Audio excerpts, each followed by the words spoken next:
Hello, BookTube. Well, as you can see, I have yet another guest. This is Joshua Crebo from the eponymously named BookTube channel. Care to say hi to my imaginary BookTube friends? Hello, everyone. Thank you for having me here, Steve. So I'm curious to know, judging from your upload schedule, when you realized that you hate BookTube. When did Oh, you no. realize that? Oh no, I definitely don't hate BookTube, but I know I didn't post for like 2 months, and I felt guilty the whole time.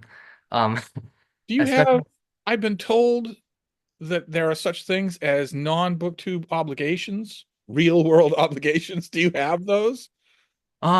Very unfortunately, I convenient. do. Unfortunately, I wish I could just read all the time like you, Steve. That would be the dream, but yeah, unfortunately, I have school. Oh, and am I right by the sound of your voice that you are not yet 30? No, no, I am 19. Oh. So when we talk about books and you, are we talking about a new story? Or are you one of those lucky people who's just reading from when you were a tiny little baby, being read Uh, to? it's a new Stories that I story, heard on yeah. BookTube of people remembering that when they were little kids, they turned pages of books before they knew how to read. I Uh, envy those stories. it was definitely not me. Like I definitely wasn't that kid. Yeah, it's a very new story actually. It's I only got into reading 3 years ago now. When I was in high school, and yeah, it was like before then I didn't read at all. I just played video games honestly, and yeah, but reading kind of changed my life completely. And I got into it when I was 16, and um, it's just grown ever since then into this wonderful world of discovery. At 16 in high school, that can't have been the cool decision to make. Did No, you have friends who also read? not in the high school. No, no. I mean, I'm sure there were other people who read in the high school, but I didn't really find anyone during high school. A lot of my older friends that I had, I grew apart from them a little bit during high school. But now that I'm in university, I was able to find at least a couple people who are also really into reading. So it's been a joy to have that. And what form the getting into reading? So we're dealing with a discrete period of time here, 3 years. What Mhm. form has that getting into reading taken? Do you have places where you shop for books? Is acquiring books a big part of that getting into reading? Um, I mean, Not you necessarily. built a personal library in I that process? have, yes. Yes, I have. I mean, I have a couple shelves here in my room. Uh, Either I will order from Amazon, which is always expensive, so I only do that some of the time. Um, my school has a used library, which I frequently go to. Um, or if I just want to get a book and read it right away, I just look for on Kindle, and usually it's at least a bit cheaper. And I don't mind reading on Kindle.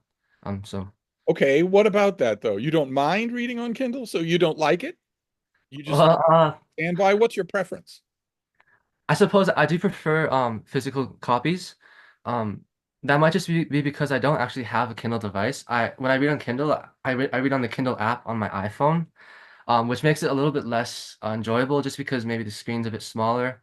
Um, but I still enjoy it, and I think it's actually a lot more efficient than I've seen you, I mean, make videos all about the pros of Kindle reading on Kindle, but it's more efficient. But I guess I kind of to an extent romanticize physical books as well. So I Well, efficient maybe, and also concentrating. I mean, the whole world is on your phone with you. yeah, No one yeah, on Kindle with you but you. That's just you and the book.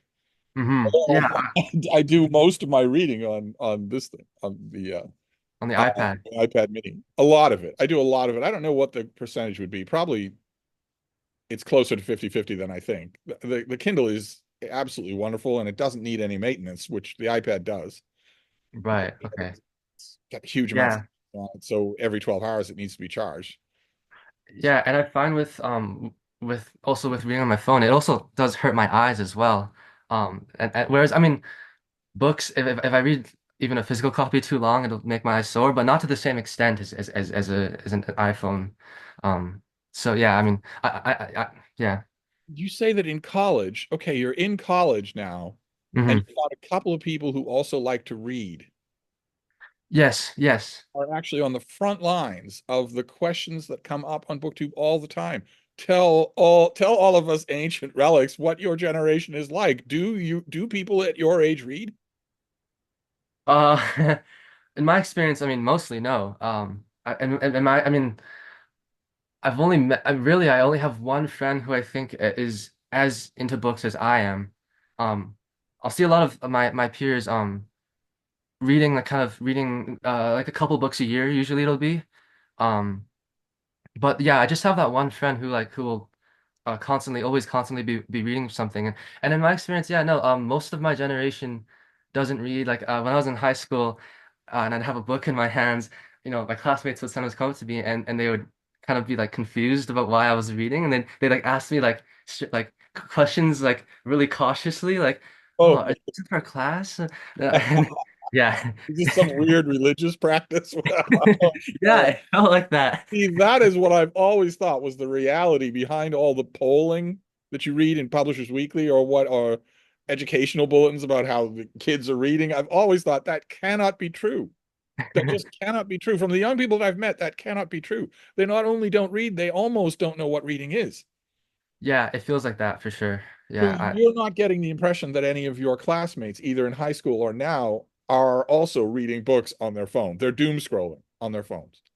um I think so. I mean, I could be wrong, like, because I don't always know what these my classmates are doing in their personal time, but in my experience, no, yeah, most of the time it's doom scrolling, it's anything else really. I always forget the limitations that people are working under when, unlike me, they're not willing to bombard strangers with obnoxious questions. Hey, what are you doing? What's on there? Hand me that phone. I always have to remember that I do that, but most people don't do that. So you wouldn't know if they were reading. You allow them their, what's it called again? Personal space? I was Uh, raised and socialized by a species that has no concept of personal space. I'm afraid it just never took with me. Uh, but what about, okay, that's them, but what about you? You say you read on the Kindle app on your iPhone, but are you prone to the siren song of the iPhone? to Do an you extent, really yes. I mean, I grew up on it, and I rough think, on it? Yes. No yeah. one world without hyper connected technology. Yeah, exactly. Yeah. And yeah, so I grew up on it, and so I think to an extent that might always be there unless I were to I don't know, somehow get rid of my phone or get rid of the apps on my phone. Um of course I wouldn't want to get rid of YouTube because that's how I get into BookTube. Um but and then yeah, I mean He's not, in case you all are wondering, he's not saying that to butter me up. He's saying that because, like all the rest of us, he's afraid of book chat with Pat. uh, yes. She'll I bully understand me the if I world that don't. we live under. She's terrifying. I know. But you could always dump all your apps and go hiking with Grix wherever he is in the Oh world. yeah. I don't know where he gets to the local Too Hot village and uses a donkey to crank up his phone. I know. He can make an upload to BookTube saying a 1 minute upload saying I still don't care and then leave. I love those videos by Grix though. Oh, I so mean do I. They're so yeah. exotic, but Yeah. it's like he checks in periodically to say I'm still not addicted to my phone. And just Yeah. I worry that he's going to be found at the bottom of a crevasse somewhere. Uh, So, but it does affect you then. 19 years old. Do you even remember MySpace? uh, no, I don't even know what that is actually. Okay, so all of your apps are the ones that dominate the world now, the ones that billionaires run and own now. Wow. Oh my. Oh my. So that's fascinating. Yeah, yeah. You ever have to stop yourself from Definitely. spending I too much mean, time?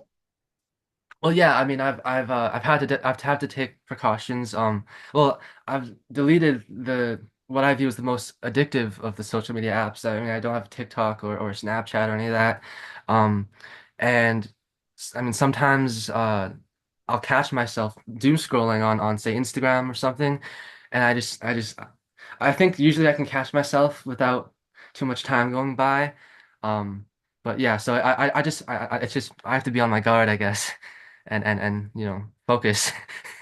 Oh my. So Yeah. apart from the distractions of the cell phone, since we're Mhm. talking about a relatively new reading experience here, how do you, this is a big question, but how do you deal with the infinite sea of what's out there to Uh, read? okay, yeah. Pose a game plan? I know a person about your age who said who did about the same thing, came to reading because he realized that all of his classmates in high school were wasting their brains doing nothing all day long. So he decided to read, and his plan was, well, if I'm going to do this, I should do it right. So I'm going to start at the beginning. I'm going to read the classics first. Okay. Yeah, I'm not as structured as that. I mean, I haven't been starting at the beginning, but I have been focusing on the canonical works, mostly.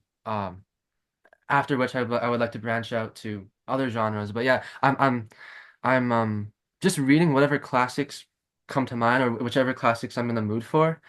Um, and then yeah, and that's pretty much it. I suppose I don't really have any specific structure. Um, Nothing and contemporary, or almost. no. Almost nothing contemporary, yeah. I mean, I would really like to get into other genres, like genres of fiction, like fantasy and romance, which I've dipped my toe in. But again, there's just so much out there that for now I feel like I'm just gonna uh, focus on the canon and then branch out from there. And again, I have this question just because I'm unbearably curious. So you, let's say what did you call it again? You people, your moods, right? It's all moods. I, Yeah, okay. yeah. My most of my bodily systems dried up and stopped functioning during the Carter administration, and I think that's when I stopped having moods as well. So I have to remind myself that everything's mood now, everything's vibe now. But let's say you're spinning that roulette wheel and you settle on a classic. Mhm. Let's say Tacitus, the Roman historian Tacitus. What Mhm. would be the actual process after that? Would you put that as just a mental note in your mind to look for the next time you go to a used bookstore? Do you have access to used bookstores aside from the Mm, schools one? A schools one, I assume, would be ex textbooks, ex classroom book. Mostly, yeah, yeah. There's not too much circulation there. It's yeah. I mean, there aren't too many used bookstores in general in Calgary, where I live. I don't. I haven't been able to find it. I found one that's good. But it's like a 20-minute drive away. Um, so I don't really have too much access to a used bookstore. Which is why I mostly do like online shopping, or Kindle. So yeah, yeah. I mean, that's Wanted a physical book. Do you ever trust online secondhand vendors like eBay or something like that? Would you? I have a couple times, but I am wary of it. I suppose I just feel more comfortable usually going through Amazon, whether it's buying a physical book or buying a Kindle on Amazon. Hmm. Yeah, yeah. eBay can be a nightmare. Okay, yeah. Follow some basic principles, you should be all right. But even then, I've had I've had sellers. I buy a book, they pack it up, they send it to me, they tell me it's on its way. It gets here, it's a different book, Oh my, yeah, completely different book, not a different edition, a completely yeah. different book. One of them years ago, I emailed and said I included a picture and said, "This is not the book I ordered." And he said, "Well, will it do?" No, no, actually, I'm guessing he wasn't a reader. no. Oh, Uh, they aren't usually that bad, but I remembered that response because that is such a non-reader answer to say yeah, one book is good as another. yeah, yeah. I think I saw you made a video a while back on like how to properly order from eBay. I At least remember that. to up the odds in your favor. At least Mhm. you never order something without an in situ photograph, for instance. Never, Yeah. never. So if Mhm. someone's saying they're selling you a copy of the Barnes and Noble edition of Far from the Madding Crowd and they've got a picture pulled from the internet, don't buy it. No matter what the Mhm. price is, don't buy it because they don't have it, or it doesn't have a cover, or it has Yeah. pornographic graffiti all over the cover or whatever. If Yeah. they say that it is not highlighted, there should be pictures to show that. Yeah. And even on Amazon, I mean, there's been a couple of times on Amazon where I've ordered used books through Amazon, which don't show pictures. And I mean, I ordered Bruce Catton's the Civil War trilogy, and it was supposed to be new, but it was like this super old book, and it just wasn't satisfactory. But which is why I don't often do that. Yeah. And that okay, the you have a semi plan. You're mostly sticking to canonical stuff. Not Yeah. it's hard fast, but you're mostly sticking to that. So then getting back to my opening question about why you hate BookTube, what on earth do you make of BookTube? The infinite number of videos, the infinite number of channels, the infinite number of books being put in front of you and sometimes enthusiastically talked about. And that infinite number is just my channel. There are all sorts of other channels too that do that. Yeah. I mean, there's so many. I don't. I mean, I try my hardest not to dismiss any books, because I think sometimes the instinct can be to say, oh well, there's so much I can't deal with this, so I'll just, you know, forget about this or dismiss it. Essentially, I guess I just when I see all these different books, I think of myself as just you know, saving it for later, saving it for the future, keeping it in mind, but and wanting to return to it later. After I've read the other, hundreds of books that I want to get to. So has it ever happened that you've been watching a BookTube channel or BookTube video and the a book has been mentioned and you think you're all of a sudden the mood, the instinct, the vibe wheel or whatever it is says yes, that's the thing, that's the one I want. Has that Um, happened? Does BookTube ever guide your reading? yes. Well, yeah, actually, it often happens. I mean, it definitely happens with your channel. I I mean, bombard people with books. yeah, like I think I watched one of your videos on the something like the top 10 novels you must read in the 20th century. And you mentioned Thomas Mann's The Magic Mountain, and that's part of the reason why I'm reading Oh, the book now. Um, wow. so yeah, it definitely happens all the time. But that book that you just held out, that edition is not in print anymore. So where did you get that?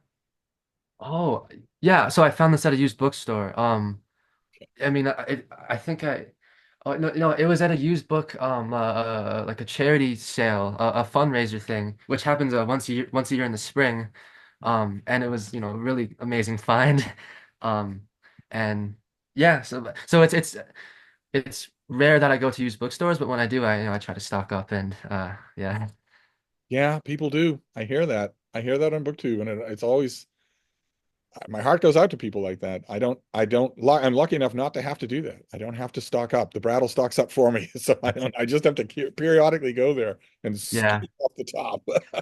yeah. All the Instagram photos that I see you posting on about the battle, it's like a paradise.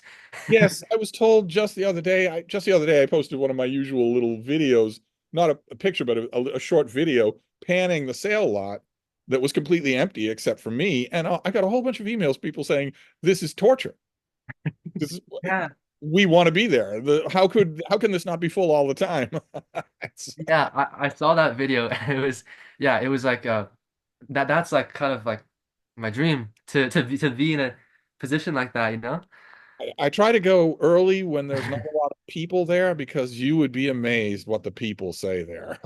Oh man, you haven't experienced quite the murder of your soul than to be browsing at the outside carts. The outside carts are right on the sidewalk, and you have to go Mhm. further into the lot to look at the rest of them. If you're Mhm. browsing the outside carts, you can hear what the passersby say. Oh, really?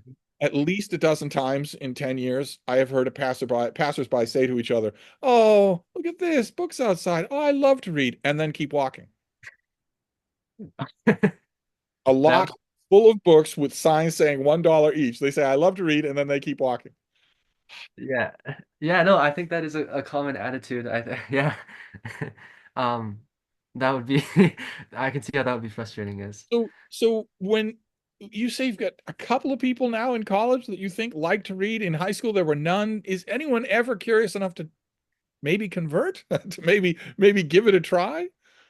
I mean, surely your Um college has literary societies or even English majors. yeah, well, with my classmates, with my other English majors, I can usually talk to them about books, but then at the same time, I don't know.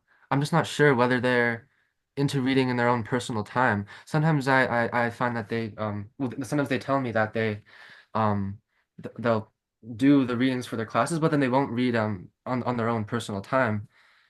So I'm not really sure that there are too many at all. What about, uh, dare I ask about writing? I mean, Uh, English majors have to write too, right? They have to do a large amount of writing. I'm just, I guess I'm wondering if your generation going to school is the first English major generation where students signing up to be English majors have done no reading. Maybe yeah, I don't yeah, I don't know. I don't know. And there are a couple of like literary journals at my school and certain clubs, but I haven't found them to be very active or I don't know. Or at least I haven't gotten involved with them yet. So yeah, I don't know. Hmm. What about, Yeah, not to get too specialized, but any of that kind of reading that you do yourself? Do you read any book reviews?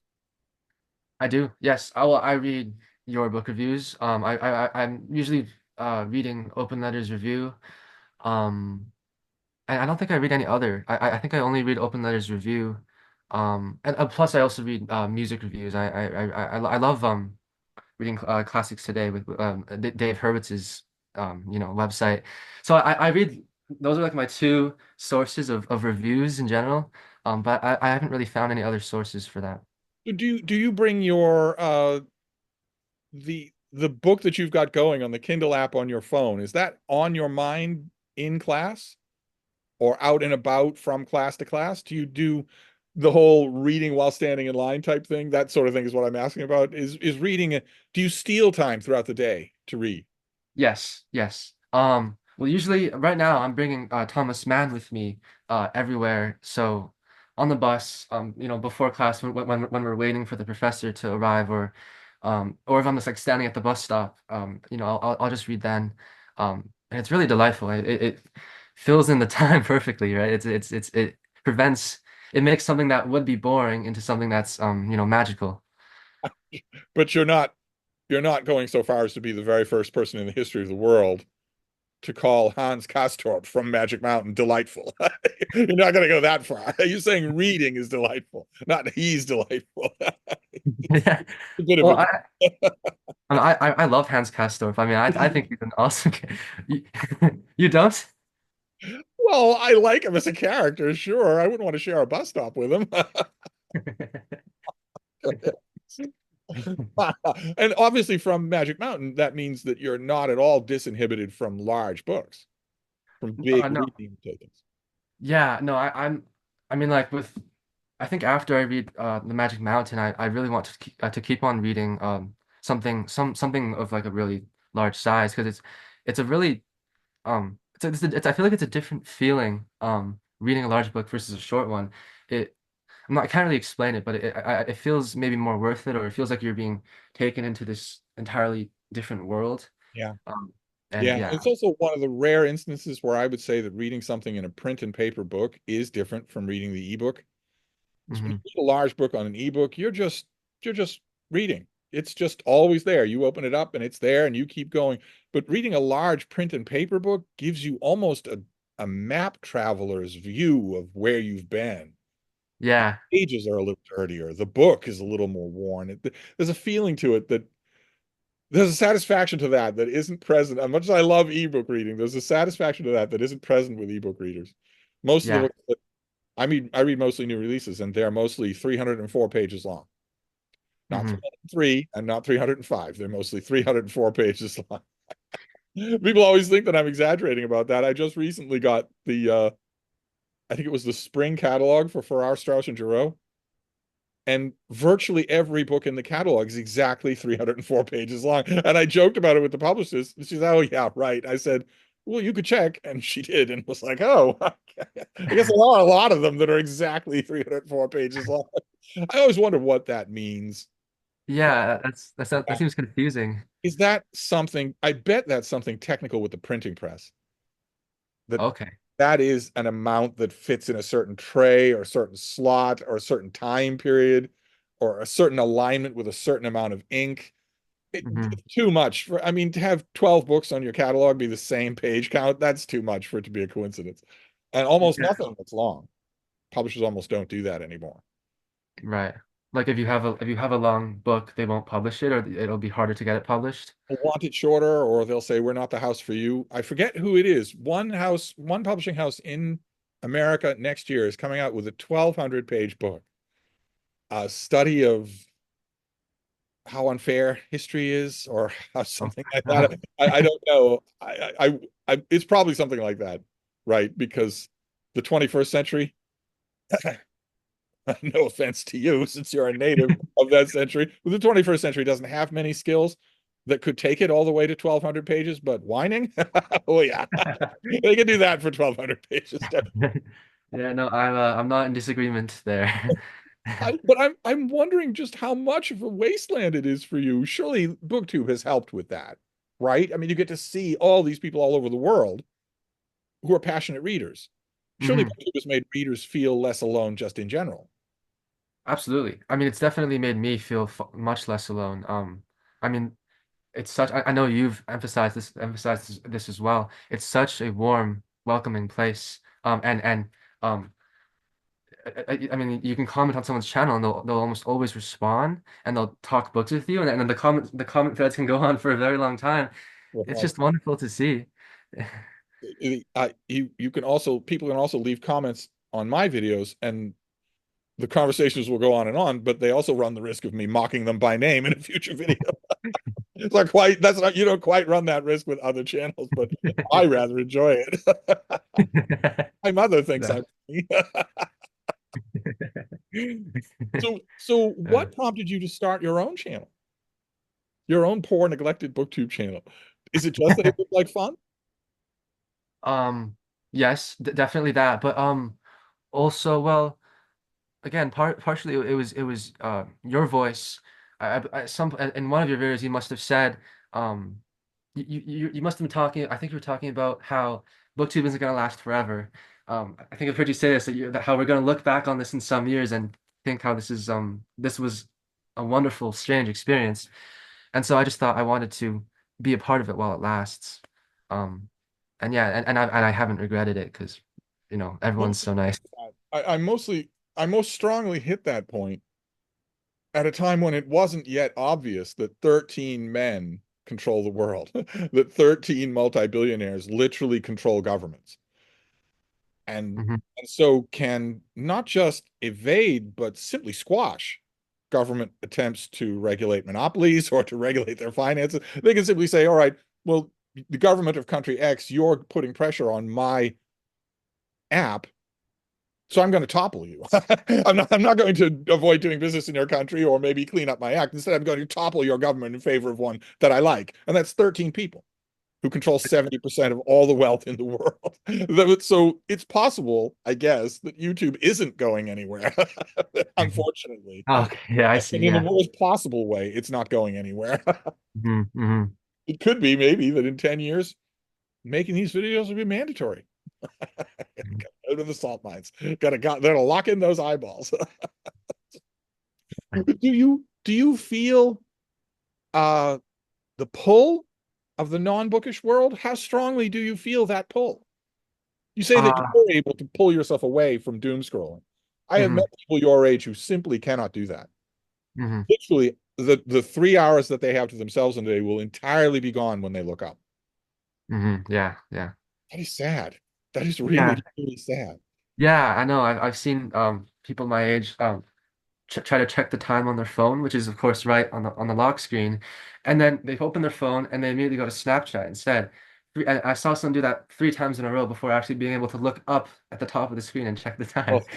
Oh, It was funny to see. oh my. I've heard a friend of mine runs a store in Omaha, Nebraska, but still that counts as civilization, I guess, in a way. And he says that when he gets a young employee, they have to be looking at their phone all day long. They'll get their work done, but you can't tell them don't take your phone out because they can't go without it. Oh, But you yeah. managed to break that. It's not true for you. Uh, Yeah, I mean, I like to think, I hope so. I mean, I don't, I find myself doom scrolling for any long amounts of time.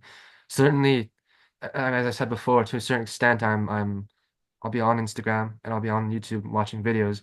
But I think, at the same time, reading or listening to classical music, it's also, it draws me even more than social media. So I consciously prefer to spend time doing that.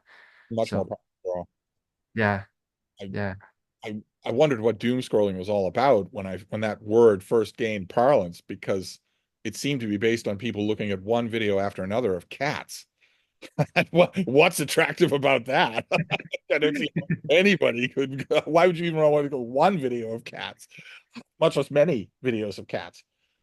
And I like all cats. all cat psychoses, all showing cat psychoses. So an owner is lovingly filming his cat as his cat knocks one extremely fragile, valuable thing after another off the shelf, while the owner is saying, Fluffy, don't. No, Fluffy, no. No, Fluffy, that's priceless. No, Fluffy, my grandmother gave me that. And then finishes up the video by reaching over to pet Fluffy and tell Fluffy that it's all right. And Fluffy savagely bites the hand. And that's when the video ends. And the next picture they post is them smiling, holding up their scars. Look what Fluffy did. Destroyed all those priceless mementos and savagely attacked me. Sorry, the video has degenerated into an anti-cat rant. Oh, Sorry. I love cats. I love David Novak's cats. I it's David Novak's cats have pretty much taken over booktube. yeah. He'll be reading poetry and a cat will crawl onto his back. I just love seeing that. Yeah. And if you notice that when his animals get unruly in his video, he talks to them like an irritated college professor would talk to graduate students who are misbehaving. He doesn't talk to them like they're animals or even like they're children. Instead, it's, look, this behavior really isn't working. Take it from me. Their brain is this big. That's not going to work. I Uh, just don't think he can help himself. It's civil discourse all the way down the line. uh, So, so your booktube channel, if we're going to wrap up, your booktube channel is your name. mhm. Everybody can go over and subscribe. Yes. And maybe if you had more subscribers, you would make more videos. I think I need to make myself more disciplined in that sense. I mean, Yeah, I've progress report on Magic Mountain. sorry. Maybe a progress report on Magic Mountain. Yes, I will do that soon. Be Yeah. the first time. Anything to relieve me of my guilt. Someone in Voxer just the other day, just yesterday, said the reason people don't make as many videos as I want is because they're too busy watching all of mine. That made me feel a little bit guilty. So maybe, No, I wouldn't have you make less videos for all the world, Steve. We all love them.